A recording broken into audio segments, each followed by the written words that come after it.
Senhor, pedimos a bênção do Senhor essa noite sobre a Tua palavra. Ilumina os nossos olhos. Derrama, Deus, o poder do Teu Santo Espírito essa noite, para que seja louvado só o Senhor. Não o pregador, não o louvor, não a igreja, mas ninguém seja adorado nesse lugar, tão somente o Senhor.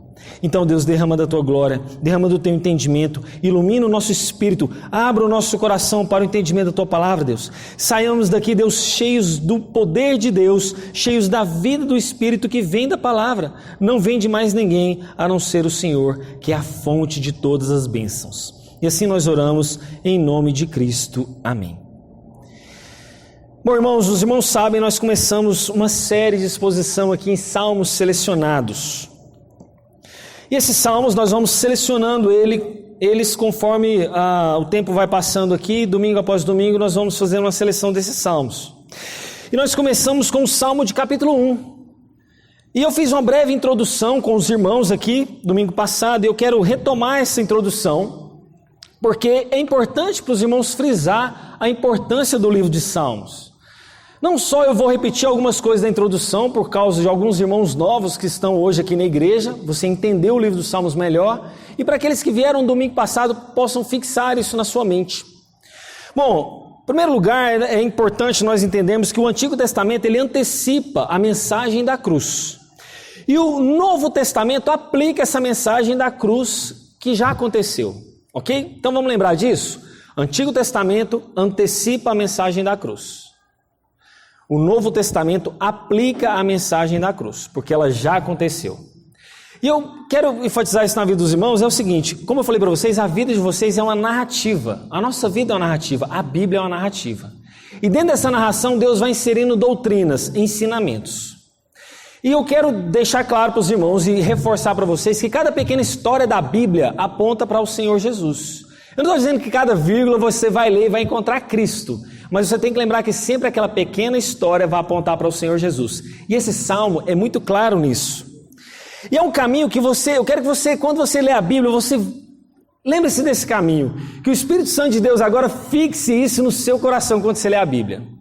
Quando você lê qualquer versículo da Bíblia, você vai fazer esse caminho aqui, ó. Você vai ler o texto. E esse texto tem uma aplicação para um público daquela época.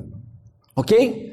Então tá, eu tenho o texto aqui e ele tem que ser aplicado para o pessoal daquela época, para os judeus, samaritanos, pessoal do Novo Testamento e Antigo Testamento.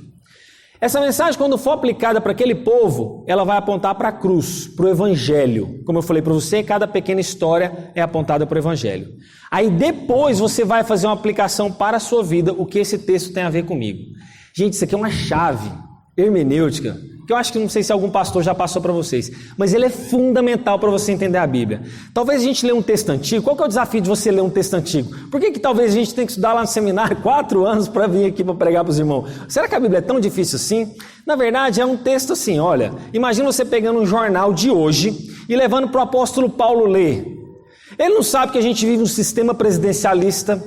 Ele não sabe que nós estamos numa democracia, ele não sabe onde fica Goiânia, ele não sabe onde fica o Brasil, ele não sabe o nosso contexto cultural de carnaval, de futebol, ele não sabe nada disso. Então, para o apóstolo Paulo talvez entender reportagens que você levar de um jornal lá, talvez ele vai ter que entender tudo isso. A Bíblia é só isso, gente. Você está entendendo e compreendendo um texto antigo, só que a nossa língua é diferente da de Paulo. Então, na hora de você traduzir um texto, imagine lá, um delegado falando assim para os repórteres, falando assim, olha, fala para esses bandidos que eles podem tirar o cavalinho da chuva, que eles vão ser presos. E aí Paulo está 2000 anos atrás, lendo esse texto, tirar o cavalinho da chuva. O que significa isso? Será que os bandidos eram tão mal assim que matavam até os cavalos de frio na chuva? Se Paulo não entendesse o contexto desse nosso jargão cotidiano, para nós é popular, se Paulo não entendesse isso, ele ia interpretar o texto errado. Então lá 2000 anos atrás, Paulo ia pregar o texto tudo atravessado. Então, nosso objetivo aqui é pregar o texto certo, ou buscar tentar aproximar o mais possível desse texto certo. Então, anote esse caminho no seu coração, na sua vida. Você vai ler o texto, ele é aplicado a uma pessoa daquela época, aponta para o Evangelho, e do Evangelho você vai perguntar o que esse texto tem a ver comigo. E é o que nós vamos perguntar, o que esse texto aqui de Salmos, escrito há tantos mil anos atrás, tem a ver comigo hoje? Bom, E aí eu quero falar uma coisa para os irmãos, dentro desse contexto que eu acabei de dizer, de texto, aplicação para o povo daquela época, evangelho e nós hoje, dentro desse arcabouço de entendimento, quero que vocês entendam o seguinte: existe uma história maior da Bíblia. Qual que é a história maior da Bíblia? Uma aliança de Deus com o seu povo, um amor de Deus resgatando um povo para Ele mesmo. Essa é a história maior da Bíblia. E ela é resumida em criação, queda, redenção e consumação. Ok? Se você entender isso aqui, daqui para frente os Salmos vai ficar tranquilo. Por quê? Porque você está lendo agora uma poesia. A gente não leu aqui no slide músicas? Nós estamos lendo uma música, só isso. Só que a poesia hebraica não está preocupada em rimar. Sabe aquela história assim, marcha soldado, cabeça de papel? Se não ficar, como é que é? Se não marchar direito, vai preso no quartel. A poesia hebraica não está preocupada com esse tipo de rima de nós, né, que nós estamos aqui ocidental. Então nós estamos lendo a poesia hebraica. E essa poesia hebraica está preocupada com imagens. Então talvez você leu aqui algumas coisas de beijar o filho, por exemplo. O que tem a ver isso, beijar o filho? O que tem a ver de, por exemplo, a vara de ferro que você quebrará? Falando de vaso de oleiro. São figuras de linguagem. A gente não utiliza figuras de linguagem hoje para representar coisas? A poesia hebraica é cheia disso. Bom, e aí avançando, meus irmãos, o livro dos Salmos ele é interessante porque ele é o livro mais abrangente do Antigo Testamento. Lutero chamou ele de pequena Bíblia. A Bíblia inteira está resumida aqui. Doutrinas, ensinos. O livro dos Salmos é o maior livro da Bíblia, 150 capítulos. Tem também o maior capítulo, o Salmo 119. Tem também o menor capítulo, o Salmo 117. E esses vários textos, eles expressam diferentes sentimentos, circunstâncias. E o tema comum dos Salmos é adoração e reverência centralizada em Deus somente.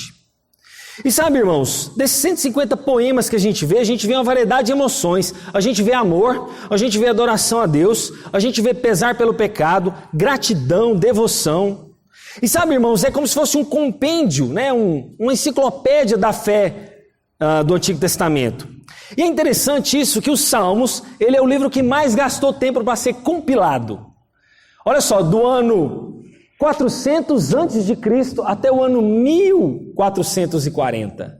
Mais de 1000 anos de escrita. Vários autores diversos. Moisés, Etã, Davi, né? Os filhos de Coré. Então olha só, um livro de 150 poemas que não se contradizem um ao outro, escrito com mais de 1000 anos de história. E aqui nós estamos exatamente um resumo do temor e a intimidade a Deus. Sabe, meus irmãos, eles escreviam um salmo porque temiam o poder e a glória de Deus, a sua majestade e a sua soberania. E como eu falei para os irmãos no culto passado, é difícil a gente descrever o contexto de todo salmo. Não é todo salmo que a gente vê contexto. Igual a gente está vendo lá a historinha de Paulo, acontece, tem um contexto. A historinha de Davi tem um contexto, tem um ano, tem um autor daquele livro. Salmo a gente nem sempre tem isso. E o Salmo capítulo 1 e capítulo 2 é um desafio para nós. Nós não sabemos quando eles foram escritos. E é interessante que esses livros foram resumidos esses 150 poemas foram divididos em 5 livros. Cada livro desse aponta para o Pentateuco, a lei de Moisés, que era o que eles tinham, a Bíblia da época. E é interessante isso, o Salmo 2, que nós não sabemos o autor, mas provavelmente Davi, quase líquido e certo, mas ele não aparece ali como autor, mas é quase certo que é Davi. O Salmo capítulo 1 a gente já não sabe quem é o autor, mas esses 2 salmos foram colocados de propósito no início do saltério. Sabe quando alguém vai organizar os livros? É o que o salmista fez. O organizador do livro colocou esses 2 salmos no início. Mas por que então ele colocou no início? Exatamente como uma porta de entrada para você entender todos os outros salmos. E nós vimos no salmo passado, né, no Salmo capítulo 1, que havia 2 caminhos e uma só felicidade. E a porta de entrada dos Salmos é esse. Olha, você tem 2 caminhos na vida, mas só um deles leva à felicidade. Está lá no nosso YouTube, você pode conferir essa mensagem. E hoje ele vai falar exatamente sobre o reino. O reinado do ungido de Deus. E é interessante, meus irmãos, que o propósito do livro dos Salmos, ele mostra exatamente um propósito de meditação pessoal. E aqui, provavelmente, o autor é Davi, ele está meditando em como as nações não querem a Deus, como as nações se rebelam contra Deus, como as nações se voltam contra o próprio Senhor. E sabe, irmãos, é interessante que o Salmo começa exatamente mostrando isso. Olha só, por que se enfurecem as nações e os povos imaginam coisas vãs? Gente, ele já começa falando exatamente sobre governabilidade. E todos nós ansiamos ter bons governantes. Não é para isso que a gente vota, né? A gente vota para ter bons governantes. E tem gente que fala que esse governo atual é o melhor da história. Tem gente que fala que o governo atual é o pior da história. Mas o fato é o seguinte, todos nós queremos bons governantes. E aqui Davi vai tratar exatamente disso. Qual é o governo que está sobre a sua vida, de fato? Que governante você espera? Você espera nos governantes atuais mesmo a redenção? Você espera nos governantes atuais, sei lá, a glória, a prosperidade? E eu falando aqui para a igreja exatamente no domingo passado, do que adianta você ter um padrão da Suíça? Vamos imaginar o nosso padrão hoje de Suíça, de segurança, de saúde, de educação e de transporte. Nós estamos vivendo a Suíça hoje, imagine isso. Mas do que adianta você viver na Suíça sem Deus? Do que adianta você viver o padrão dos Estados Unidos de vida se você não tem mais importante que é Deus?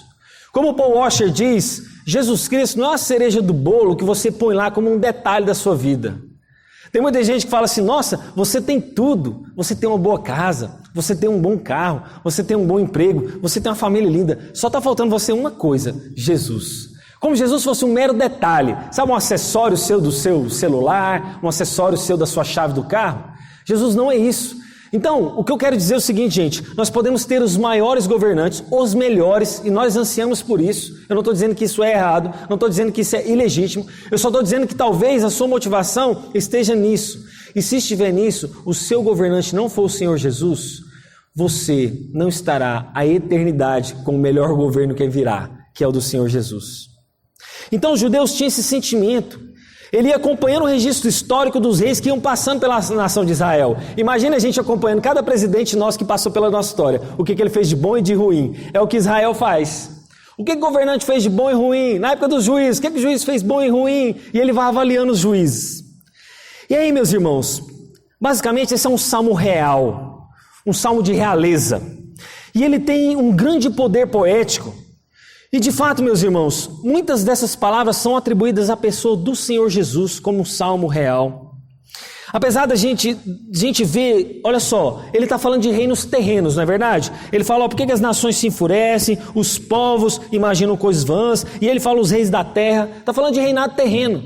Só que quando o texto vai subindo, olha só, ele fala, continua no verso 2, os reis da terra se levantam, autoridades conspiram contra o Senhor, o seu ungido, e aí fala de laços. Ele vai subir no tom.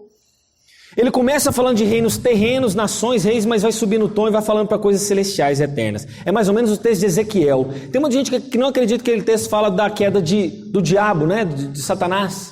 Mas o texto começa falando do rei e ele vai seguindo para uma esfera mais ampla, de que não é mais de uma pessoa terrena. E esse salmo vai nesse ápice. Então ele começa tratando de reinado terreno, mas ele vai subindo para um reinado messiânico. Então esse salmo é um salmo messiânico. E assim como o Salmo 1 tratou de 2 caminhos, como eu falei para vocês, você agora então tem que escolher um governo. Um governo sobre a sua vida, que vai te reinar de agora e para todo sempre. E sabe, irmãos, nós então vemos um plano literal, e ele vai subindo para esse plano alegórico, com essas figuras de linguagem. E esse salmo então, ele serve de um pano de fundo, como as revoltas das nações contra o próprio Davi. Mas aí quando aquelas nações estão se revoltando contra Davi, ele vai subir no tom, ó, vocês estão se revoltando contra mim, mas vocês estão se voltando contra o ungido do Senhor. Ó, você está se revoltando contra mim, eu sou Davi, essas nações estão se voltando contra mim, mas sabe de uma coisa, eu fui ungido por Deus, e esse ungido do Senhor é alguém muito maior do que vocês estão pensando. Então, irmãos, é muito aplicável Davi, mas de fato, eu quero dividir esse salmo em 4 blocos. O primeiro fala exatamente dos reis contra o rei. Nós vamos ver isso do verso 1 ao 3. Os reis contra um rei. Depois nós vamos ver o menosprezo do rei para com os outros reis. Olha que interessante. Do verso 1 ao 3, os reis da terra estão contra o rei Jesus. Mas lá no verso 4 ao verso 6, fala do menosprezo do rei Deus para com esses outros reis da terra. E aí no verso 7 ao 9 fala de um decreto, Deus decreta e fala da declaração de quem é Jesus. E aí a gente termina a pregação mostrando que os reis são chamados a um compromisso com Deus. Eles fazem uma advertência. Então, nesses primeiros 3 versos, de fato, nós sabemos que muitos conspiravam contra o Davi. Então ele estava aqui eleito por Deus. Ele confessa que ele estava na dolorosa batalha contra os inimigos, né?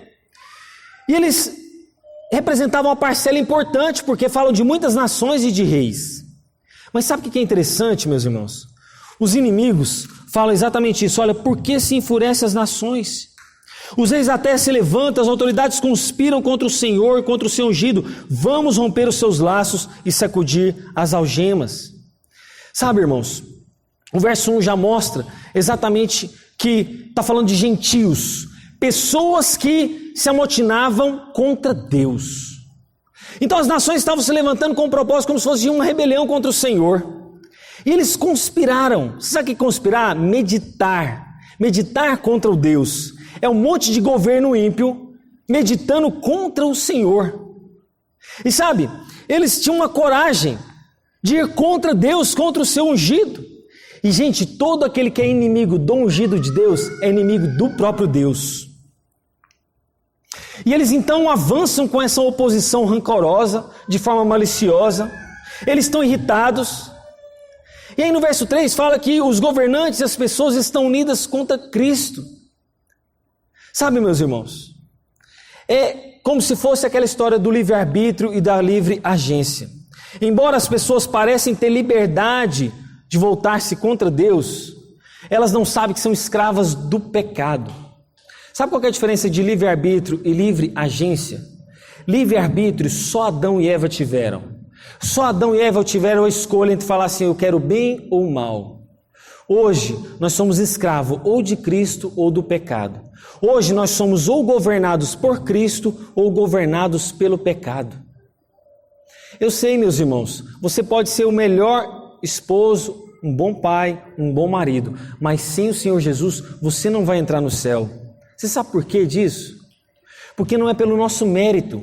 Todo dia nós falhamos, todo dia nós pecamos, todo dia nós ofendemos a Deus de alguma forma. E se nós não confiarmos nesse Rei soberano governando a nossa vida, nós não vamos ter aliança com Deus, nós não vamos estar debaixo do seu governo. E aí eu falo uma coisa muito clara, se você decide não ser governado por Deus, você vai ser governado por outra coisa. É sério. Você vai ser governado por uma meta de vida, de alcançar prosperidade. Você vai ser governado talvez por uma meta de vida de atingir um ápice profissional. Você vai ser governado, sei lá, por um coach que te convenceu no YouTube, determinadas técnicas. Eu não sei por que você vai ser governado, mas se você não for governado pelo Senhor Jesus, alguma coisa vai te governar. E eu não estou falando isso aqui porque eu sou, entre aspas, evangélico, crente, não. Eu estou te falando isso porque eu vim de lá e quando você conhece o Senhor Jesus, você entende. Quando você estava fora de Cristo, alguma coisa te governava. Você pode até não assumir isso, mas era fato. Ou era a opinião das pessoas, não sei o que te governava. Então, de que baixo de governo você está? E aí essas nações não estavam debaixo do governo de Deus porque eles se voltaram contra Deus. Mas aí por fim, no último verso ele fala assim, olha, vamos quebrar as suas cadeias. Sabe o que significa isso? Sacudir é ver-se livre de Deus. E essa sociedade clama por isso. Deus, eu tenho um bom plano de saúde. Eu não preciso do Senhor ir lá na igreja e me curar. Eu tenho uma independência financeira para ser curado lá no Albert Einstein. Senhor, eu não preciso de você porque eu tenho um bom patrimônio, então eu tenho uma boa casa, eu posso pagar uma boa escola para os meus filhos, então não dependo de ler a Bíblia para eles para ensinar coisas certas ou erradas, não. Eu sei ensinar a Deus. Deus, eu não preciso de você para mais nada, nem para educação, nem para saúde, nem para inteligência, porque eu posso adquirir. Esse é o grito de independência de todo homem sem Deus. Adão fez isso. O que Adão fez? Eu prefiro acreditar na serpente do que no que Deus falou. Esse é o grito de independência. E vocês, não sei se vocês se lembram, mas o que Dom Pedro grita, né, à margem do rio Ipiranga? Independência ou morte. Mas eu digo a vocês que independência é morte. Por que é morte? Porque viver independente de Deus é a sua morte aqui na terra e a sua morte por toda a eternidade. Então ele fala de quebrar cadeias. Sabe, E no inferno, meus irmãos, essas pessoas, quando estiverem lá, infelizmente, elas vão ter o que sempre desejaram. Sabe o que elas sempre desejaram? Deus não interferir na vida delas. E lá no inferno elas vão conseguir essa completa independência, a completa separação de Deus. Porque hoje nós experimentamos ainda da graça comum, né? O ímpio pode prosperar. Quantos ímpios que nem está na igreja prospera? Quantos ímpios fora da igreja têm tanta saúde, né? É a graça comum de Deus. Mas lá no inferno ele não vai ter ninguém para incomodar ele, do tipo assim, Deus não vai estar lá, a presença de Deus não vai estar lá. Mas ele vai ser atormentado por toda a vida. Então, meus irmãos, a doutrina é que o senhorio de Cristo ou o senhorio do pecado está sobre a sua vida. E no verso 4, no segundo bloco, fala do menosprezo divino. Olha só como é que Deus começa isso. Davi descreve isso mostrando que Deus está rindo. Primeiramente, então, ele nos ensina que Deus não necessita de grandes exércitos para destruir aquelas nações. Mas, em segundo lugar, Deus permite, então, que essas nações estão ali perturbando, né, zombando de Deus. E ele descreve Deus não com o propósito assim, de instruir os inimigos, mas até mesmo de zombar deles, de convencer eles das insensatez deles. E sabe, irmãos, o verso 4 mostra exatamente uma atividade onde o Senhor é capaz de visualizar a trama dos homens que ele está fazendo contra o próprio Deus. Davi coloca o poder de Deus na sua tentativa de mostrar como ele é poderoso. Olha só o verso 4. Aquele que habita nos céus dá risada e o Senhor zomba deles. Sabe, meus irmãos, Deus é visto como o governante soberano do mundo. Ele está sentado sobre o alto e sublime trono. E a resposta de Deus é essa, ele ri-se deles. E no verso 5 fala o seguinte, olha, na sua ira, no seu tempo, lhes falará e no seu furor os deixará apavorados. E aí, meus irmãos, eles vão ser punidos de forma justa. Deus nunca é injusto e Deus nunca será. Os inimigos de Deus serão punidos um dia. Talvez nós vemos muita gente zombar de Deus hoje na internet. Eu vejo aquele jornal francês, né, direto lançando charges contra Deus, zombando da fé cristã. Uma charge francesa, quando sofreu aquele atentado lá antes dos muçulmanos atacarem aquele jornal. Eu não lembro agora o nome dele, mas antes dele atacar, eles lançaram, pegando Deus Pai, Deus Filho e Deus Espírito, um atrás do outro, numa relação promíscua, zombando de Deus. Mas eles serão punidos justamente, ainda que Deus os despreze por um determinado momento, ainda que eles talvez não sintam essa justiça de Deus agora, ainda que talvez você veja um traficante livre e você fala assim, gente, teria que ter justiça, por que ele não está preso? Eles zombam de Deus e da sua justiça. E sabe o que acontece, meus irmãos? Talvez nós fazemos isso com o nosso pecado. A gente insiste no pecado, talvez zombando de Deus. Talvez a gente insiste no pecado achando que Deus não vai nos punir. E irmãos, eu não quero dar um aqui de pregador da modinha, né, como aqueles de só massagear o seu ego, mas saiba de uma coisa, uma hora Deus vai tratar com você. Uma hora Deus pode estar tratando com você. E você pode estar sendo até vezes tratado agora. Saiba de uma coisa, irmãos, Deus vai punir porque Ele ama você em primeiro lugar e quer trazer você de volta. Mas se você não se quebrantar, você vai ser punido para a justiça eterna. Não queira isso. Eu lembro de um irmão que falava assim, olha, se Deus é poderoso, se Ele me ama, se eu sou uma das ovelhas dele, sabe o que vai acontecer comigo? Eu vou pecar, e um dia Ele vai me trazer de volta para a presença dEle. Já que eu sou eleito, já que eu sou dEle, não é? Então vamos sair, pecar e abundar no pecado. Mas sabe de uma coisa? Quem ama a Deus, quem é eleito, não pensa assim. Quem ama a Deus quer estar debaixo dEle o tempo inteiro. Quem ama a Deus quer estar debaixo do governo dEle o tempo todo. Ele não pensa assim, eu vou aproveitar o pecado, depois eu volto para Deus. Talvez até nem dê tempo da pessoa fazer isso. E ele continua avançando no verso 6. Eu constituí o meu rei sobre o meu santo monte Sião.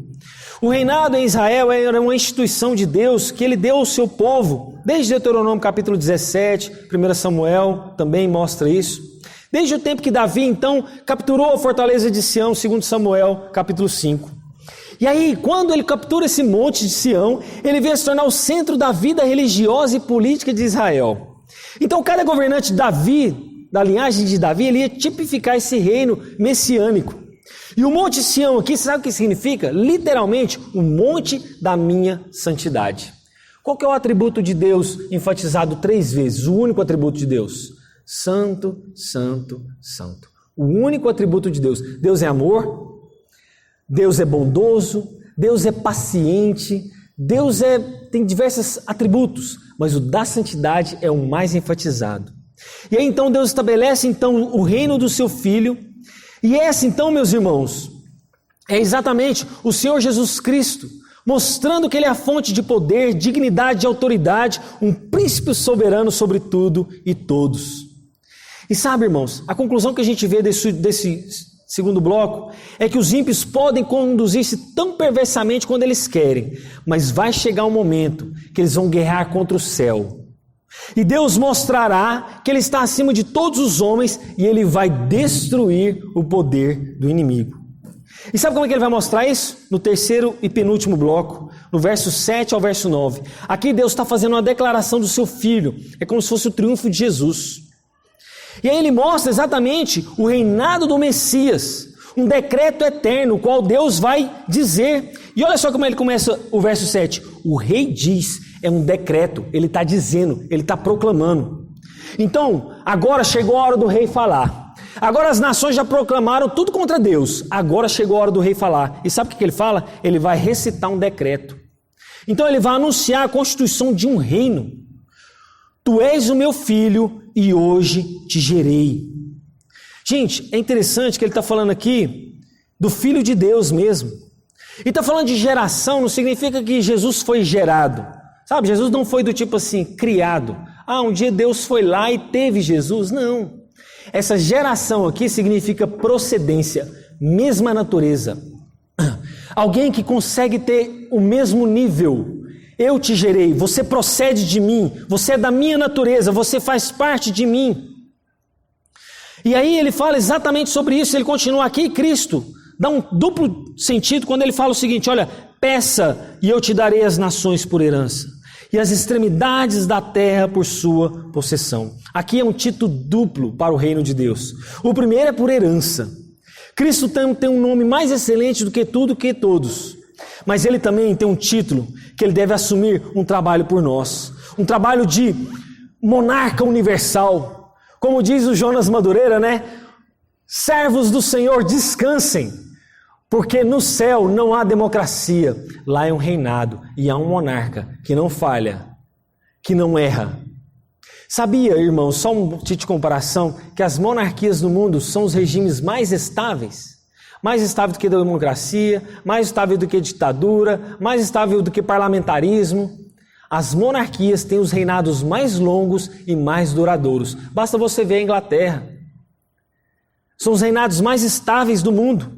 Mas mesmo comparando a Inglaterra, nós temos um reinado maior, soberano, que é o do Senhor Jesus. E Ele é um governo universal. Ele vai ter as suas nações por herança até os confins de toda a terra. E aí no verso 9 nós vemos que isso é declarado com o fim de ensinar que Cristo tem o poder sobre tudo e todos. E quem se opõe a obedecer a Cristo, se opõe ao próprio Deus. E Davi, gente, está falando exatamente da beleza e da glória do reinado de Deus. Sabe, o Paul Washer uma vez falou o seguinte, olha, lembra daquele salmo? Levantai, ó portais eternos, né? Para que entre o rei da glória. Quando o Paul Washer está citando aquela pregação, depois vocês coloquem lá Paul Washer, o Rei da Glória, ele prega com ênfase aquele salmo que eu não consigo nem traduzir, mas ele fala o seguinte, quem é este o Rei da Glória? Muitos terão seus joelhos dobrados pelo Rei da Glória porque amam. Outros terão seus joelhos dobrados porque terão seus joelhos quebrados pelo Rei da Glória. Porque a Bíblia diz que todo joelho se dobrará e toda língua confessará que o Senhor Jesus é Rei. Então, meus irmãos, confesse isso porque você o ama. Não confesse isso para ter os seus joelhos dobrados e quebrados. E a conclusão que a gente vê desse bloco é que Davi, sob a influência do Espírito Santo, mostra que todos os ímpios se tornam indesculpáveis, porque Deus está revestido de um poder que é legítimo. O seu testemunho ressoa pelo mundo inteiro. E aí a gente está falando dos profetas, estamos falando dos apóstolos, todos eles testemunhando do Senhor Jesus. Mas por fim, para a gente terminar nosso último bloco, que começa no verso 10, mostra que os reis estão convocados e chamados a um compromisso. Ele diz o seguinte: olha, agora pois, ó reis, sejam prudentes, deixem-se advertir. Ele está chamando o pessoal a atenção. Gente, Deus está chamando a atenção de reis e de juízes. Imagine você chegar no STF hoje e chamar a atenção do Alexandre de Moraes. Imagine você hoje chamando a atenção do Luiz Fux. O que ele vai tratar você? Com desprezo. Ele vai falar: quem é você? Eu sou um ministro da Suprema Corte do Brasil. Se você chegar em qualquer rei do mundo e falar assim: rainha da Inglaterra, por favor, limpa esse chão aqui, porque essa igreja está muito suja. O que ela vai virar para você e vai falar? Vai te tratar com desprezo. Mas Deus está falando, está chamando juízes e reis ao arrependimento. Arrependam-se da atitude que vocês tiveram lá no início do Salmo. Lembra que vocês falaram de jogar as algemas, de se despedaçar e desprender do Rei de toda a glória? Ele então chama esses reis ao arrependimento, a uma reverência diante de um verdadeiro ungido do Senhor. E nós temos aqui então, Deus, meus irmãos, uma aplicação dessa doutrina, da doutrina do quebrantamento diante de Deus, de reconhecer que Ele é o Rei de toda a glória. E a escolha então está posta diante dos reis, eles estão sendo advertidos. E aí Deus faz exatamente aquilo que talvez nós não consigamos entender. Como é que Deus pode dar risada no verso 4? E como é que Ele pode chamar a seriedade do verso 10? Já pararam para pensar nisso? Como é que Deus pode ser talvez zombando dos reis, mas chamando eles para a seriedade? Sabe o que se aponta? Para um professor que eu tinha lá no seminário, o professor Jairo. Ele conseguia ser um homem de Deus tão assim acima da média, que ele conseguia ser alguém alegre e sério ao mesmo tempo. Eu não vejo um Deus carrancudo, eu não vejo um Deus sério ao ponto de ser um Deus assentado no trono. Eu tinha um chefe que na época trabalhei para ele via Deus dessa forma, Deus assentado no trono, com o cetro dele na mão, pronto para punir todo mundo que caísse no erro. Mas eu quis mostrar para ele que Deus também é um Deus alegre, que Deus é um Deus de vida e que Ele está chamando esses reis ao arrependimento antes de descer o seu juízo. Então Ele é um Deus amoroso em primeiro lugar, Ele é um Deus misericordioso e é tempo de nós nos arrependermos. Isso aqui é aplicado a reis e juízes, irmãos, mas a arrogância pode estar também no nosso coração. Nós podemos estar sendo soberbos e arrogantes como juízes e reis, soberba contra Deus, apontando: Deus, por que o Senhor fez isso? Por que não fez aquilo? Por que não fez do meu jeito? Por que não respondeu a minha oração do jeito que eu queria, no tempo que eu queria, conforme eu clamei? Por que aquele emprego não saiu desse jeito, naquele lugar, porque eu pedi? E aí nós estamos sendo soberbos, agindo como os reis, agindo como esses juízes. Mas antes disso, ele clama por arrependimento. E no verso 12, verso 11 fala de servir ao Senhor com temor e alegrar-se nele com tremor. Mas no verso 12 fala de beijar o filho. O que significa isso? Uma figura de linguagem. O que significa beijar o filho? O sentido de beijar aqui, meus irmãos, era um símbolo de prestação de homenagem, de submissão. Era um beijar de pés e mãos do rei, prestando homenagem e submissão, como antigamente. E é exatamente como o caminho dos ímpios que nós vimos no Salmo 1. Ou seja, ele tinha que prestar uma homenagem, tinha que prestar, na verdade, uma reverência a qual caminho ele devia seguir. E aí, meus irmãos, o verbo aqui hebraico, no sentido de filho, significa tanto um filho como pessoa eleita, como aquele que, de fato, vai permanecer diante de Deus na sua presença eternamente. Cristo é revelado aqui como o verdadeiro filho, aquele que tem que ser honrado. E ele conclui: bem-aventurados todos os que nele se refugiam. Sabe, gente, nesse tempo de pandemia, eu não sei qual tem sido o seu refúgio.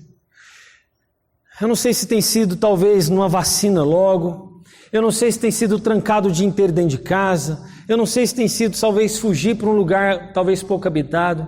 Mas o nosso refúgio tem que ser o Senhor. O nosso refúgio é Ele somente. Somente Ele. E justamente, meus irmãos, para concluir, o primeiro salmo começou com um conceito de bênção. E esse salmo termina exatamente com uma nota de segurança. Felizes. Lembra que o Salmo 1 começa com felizes? Eu falei para os irmãos, feliz é aquele que... E aqui ele termina o Salmo 2, feliz é aquele que se refugia no Deus vivo. Então, o que você tem que fazer? Levar para casa? O De tudo que você ouviu, talvez eu falei aqui 30 minutos, o que você tem que levar de mais importante? Grave isso. Reverencie a Deus e permaneça em temor a Ele. Deus grande, infinitamente acima de nós, Ele é um Deus santo e justo e nós devemos temer e tremer diante dEle. Nós devemos servir a Deus em todos os aspectos da nossa vida. Em primeiro lugar, então, reverencie a Deus e permaneça em temor a Ele. Segundo, nós devemos nos regozijar em Deus em subordinação a Ele. Nós estamos aqui porque amamos, eu já disse para os irmãos isso. Nós estamos nesse lugar porque nós amamos a Deus. E é por esse amor que tem que te trazer aqui todo domingo. Gente, eu amo ter um bom louvor, como o nosso irmão Marcelo trouxe. Eu amo ter música que eu gosto de cantar aqui. Eu amo ter a banda completa. Eu amo se nós estivéssemos talvez num templo mais confortável. Eu amo isso, você acha que não? Mas não é isso que me motiva a vir aqui domingo após domingo. Não tem que ser a minha pessoa que tem que motivar você a estar aqui domingo após domingo. Tem que ser esse amor de submissão. Gente, eu não seguro ninguém na igreja.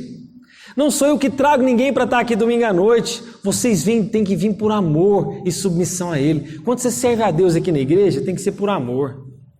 Não tem que ser por medo. E por fim, aceite ao Senhor Jesus e aceite submeter-se a Ele. Como eu disse para você, se você não submeter a esse governo agora, você submeterá a um outro governo na eternidade, fora de Deus, longe de Deus.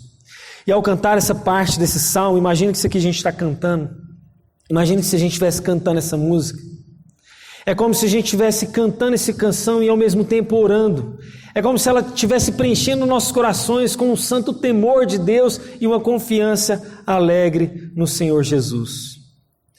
Sabe, irmãos, Cristo é o Rei do Universo. O cosmo, como diz o Jonas Madureira, não é uma democracia. Vamos descansar nele? Essa é a palavra final para nós. Nos alegremos e descansemos nele. Vamos orar? Deus, o seu reino é maravilhoso. Se nós de fato queremos ter bons governantes, e nós ansiamos por isso nesse mundo terreno, mas que a nossa expectativa não esteja em nenhum homem sobre essa terra, em nenhum governante sobre essa terra, por melhor que ele seja, por mais bem intencionado que seja, por mais benefícios que ele traga, Deus, à população, que a nossa esperança não esteja em nenhum governante nessa terra, mas no governo maior do Senhor. Um governo, Deus, que reina a nossa casa, que reina na nossa vida, que reina em nós. Como diz aquela canção, reina sobre mim, Senhor, reina sobre nós, reina sobre os nossos corações, que possamos, Deus, nos submeter a este reino, a este governo do Senhor, um senhorio de Cristo sobre nós, porque se nós não estivermos debaixo desse governo, nós estaremos debaixo do governo do pecado, nós estaremos debaixo, Deus, do governo daquilo que não te agrada. Pai, ajuda-nos a descansar nesse reino, nesse Rei, que é sobre tudo e todos, e assim nós oramos, confiados em Cristo somente. Amém. Eu vou chamar o nosso irmão Marcelo. Irmãos, aproveite esse momento do pós-lúdio para orar a pregação que foi dita essa noite. Aproveite o pós-lúdio para isso. O momento pós-lúdio é para você orar a Deus, pedindo o que foi pregado para ser colocado no seu coração. Não esteja só na sua mente, mas desça para o seu coração.